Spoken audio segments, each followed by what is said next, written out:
Selamat malam para punggawa-punggawa Rice Java ini. Ini ngapain saya habis sholat denger guruk gak taunya ada dua Rice Java, satu lagi Van Flores.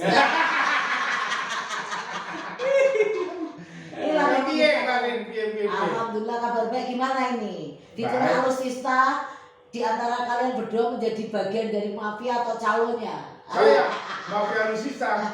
Kalau saya mafia alusista, saya udah jadi triliuner. Gitu kan dari dulu, gitu kan? Betul. Kan gitu ya Bang ya. Menarik sekali ya. Akhir-akhir ini kan dengan wacana yang disebutkan oleh salah satu tokoh perempuan pemerhati militer. Siapa? Koni. Koni siapa?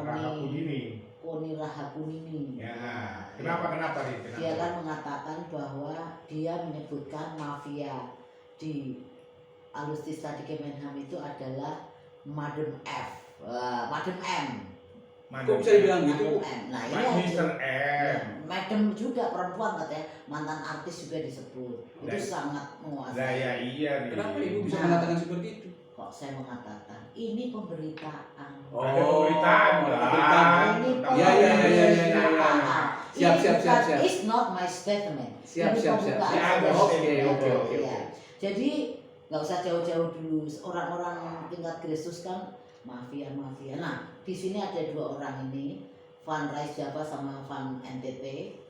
Tolong didefinisikan dulu apa sih? Saya siapa dulu dong sebut namanya? Oh, Arif Kan sudah terkenal ya? sudah terkenal. Nah, ini lawanku nih. Master Albertus Van Flores. Iya. Dosen politik. Ya kan? Ya, yang terkenal sebagai penulis. Gimana? Jelas. Jadi gini loh, dalam sebuah wacana itu kan orang gampang selalu mafia.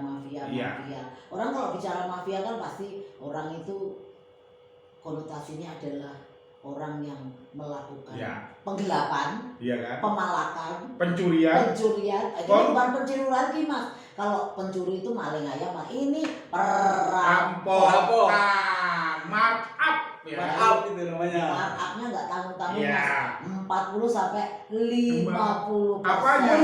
Mafia alusista itu? Iya. Ngeri juga ya, gila ya. Pabrik. Nah, dari riset yang saya baca itu kononnya DPR RI sebelum tahun 2019-2014 itu juga kecipratan fee sebesar 10-13% dari nilai yang dibelanjakan untuk anggaran alusista. Gila, ngeri banget ya Bang. Jadi kalau misalnya sangat fantastis. 100 triliun, pasti anggota-anggota DPR sebelumnya 10 itu triliun atau 13 triliun. Luar biasa. Anggaran Fantastis. Bacaan ngerampok. Iya, bacaan rampok. Pasti dirampok tuh Bang. Nah, sekarang tolong Mas Poyu, Mas Arif Poyuwono diterangkan apa sih mafia alusista. Bahkan kemarin saya membaca mafia alusista fight back Menhan Prabowo. Jadi gini Rin ya, sampai hari ini yang saya tahu nih ya, boleh juga dicek di seluruh jejak digital ya, bahwa pemerintahnya Jokowi dengan Menhannya Prabowo sampai hari ini belum beli alusista. Oh, belum beli gitu. Kenapa? Ya satu kan masalah keuangan. Keuangannya kan dirubah, anggarannya lebih diarahkan untuk bagaimana menyelamatkan perekonomian Indonesia akibat dampak Covid.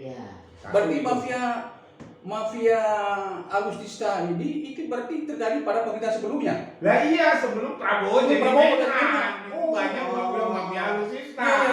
Ya kan? Nah, itu kan diarahkan untuk gimana nyelamatin masyarakat.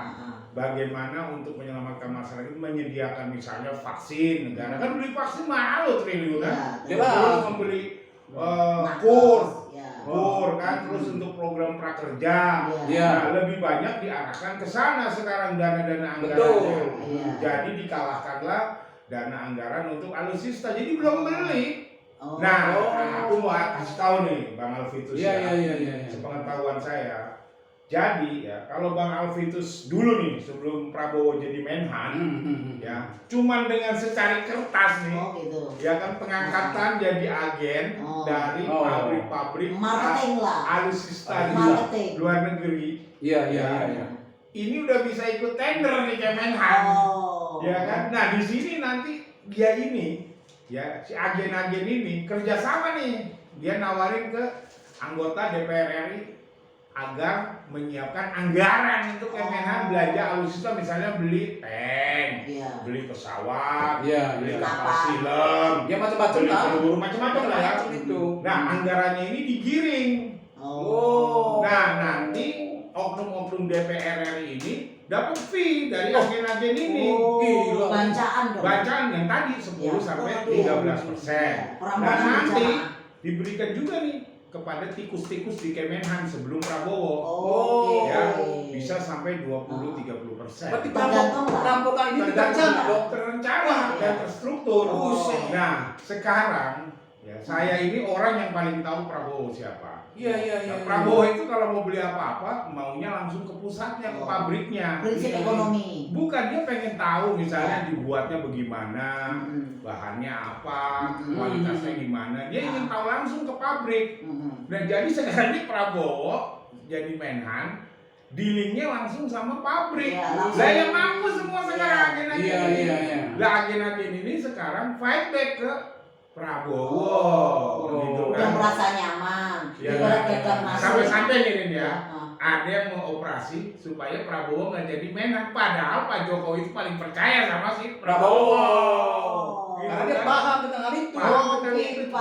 Ayung gambreng. Jadi mafia alutsista ini terjadi sebelum Prabowo. Nah sekarang Prabowo itu sistem beli alutsistanya langsung ke pabrik. Satu, dia akan tahu bagaimana teknologi. Kedua, yang penting kan harga. Bagaimanapun juga kan. Yang ketiga, Prabowo itu selalu bilang dulu ya, waktu sebelum jadi Menhan, kalau ada pabrik di luar negeri alutsista itu, ya kalau bisa dia transfer teknologi. Dan kalau lewat agen nggak bisa, gitu loh. Karena kalau lewat agen transfer teknologi udah bisa dibuat Indonesia, agennya nggak laku. Ya kan jadi begini Pak Pitus ya. Prabowo ini sekarang langsung ke pabrik belinya. Gitu loh kan. Jadi menghindari ijon, menghindari lebih efektif, lebih murah dan lebih terbuka. Dan itu beberapa oknum merasa periuk nasinya kejumling, jadi gundul-gundul pacul. Itu tadi langsung ke pabrik itu sebenarnya dalam rangka apa? Dalam rangka untuk mengurangi kecurangan yang terjadi. Selain kebijakan Prabowo itu terkait dengan kebijakan masalah alutsista itu langsung ke pabrik. Nah itu dia. Selain itu kan ya. Jadi kan memang nggak ada yang salah kan. Mbak Koni ngomong ya bagus. Ya kan saya rasa Mbak Koni ngomong ini karena mafia-mafia yang zaman dulu. Ya kan? Tidak ada hubungan dengan Prabowo. Gitu loh. Tapi memang ya kita tahu bahwa saat sebelum Pak Prabowo menjadi Kemenhan itu kan termasuk plus area. Kita tidak pernah pabrik ya, khususnya tidak pernah terbuka melihat akuntabilitasnya, berapa anggarannya, berapa yang dibelanjakan, terus senapan itu dipakai di mana, kita punya tank berapa kan nggak tahu tuh kita.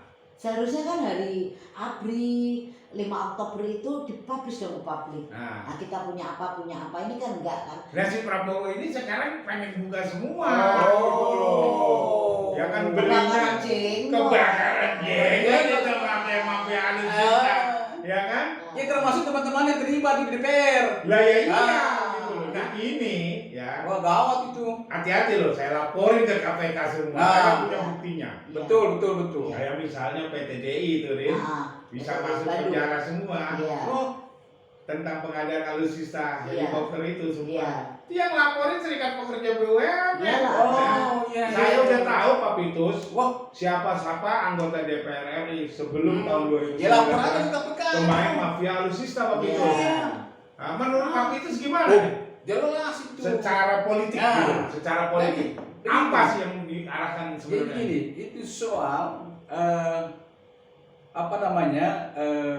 terkait dengan apa yang disampaikan oleh Ibu Koni itu mungkin sudah tercium sebelumnya tentang mafia alutsista itu. Yang mau fight back ke Ya, Prabowo. ya. Kalau saya begini melihatnya, jadi terlepas itu terjadi pada era Prabowo atau tidak, tetapi yang pasti keinginan dari Ibu Koni itu supaya pemerintahan itu terbebas dari masalah korupsi. Boleh kan. Iya. Tapi perlu dicatat loh. Iya. Bahwa bukan di era Prabowo. Mafia alutsista. Highlight. Nah, jadi ini kayaknya ya mafia alutsista ini balas dendam sama Prabowo kan ya kan. Iya. Nah sekarang begini Pak. Periuk nasinya. Nah sekarang begini, kalau memang Ibu Koni itu mendengar atau tercium itu soal mafia alutsista itu, sekarang bagaimana reaksi dari KPK? Nah, Iya dong. yang pasti kan gini loh. Prabowo selama jadi Menhan belum belanja alutsista. Betul. Dia mau korupsi apa? Korupsi apa? Belanja aja belum. Belum. Duit nggak Betul. pegang. Nggak megang.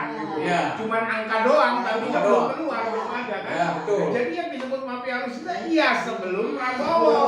Jadi yang seorang ini sekarang ini Prabowo konon ini adalah seolah-olah di atas kertas ada bukti, tapi kita belum transaksi. Belum ada duitnya. Ini contoh nih kan, coba jejak digital Prabowo. Prabowo pergi ke pabrik-pabrik. Iya. Ya kan misalnya ke Turki dia Iya. melihat pabrik apa Iya. kan, terus ke Di Amerika, United States, ya kan, ke terus Inggris. kemana ke Inggris. Nah. Dia ada pabrik langsung. Berarti bisa kena dong dengan sebelumnya. Ya mungkin aja mereka semua kena kan, ya kan. Tapi kadang-kadang kita juga tahu tidak. Ya, ini namanya tikus-tikus praduga yang di bersalah. dalam itu. Tikus-tikus yang di Yang- dalam. Nah, Iya. ini kan campur ganti Jadi politik sekarang dan ini politik. ada kebakaran jenggot. Sekarang ini yang kita ini kan adalah mafia yang sudah lama bercokol di sini. Benar. Loh, Saya- berarti logikanya begini. Dan Kalau saya- yang benar seperti itu yang terjadi, berarti parlemen sebelumnya itu itu dia harus bertanggung jawab dong. Nah, Nah, itu. itu kan nanti itu next time. Next time. Sekarang the golden bridge-nya Oh. adalah kita melaporkan ke KPK. Kita kan punya KPK dong. Nah, Iya. itu dia. Karena ini adalah G2G kan. Tapi yang pasti gini kan tadi saya jelaskan ya bahwa Prabowo ini sekarang belanjanya ke pabrik. Nah, iya.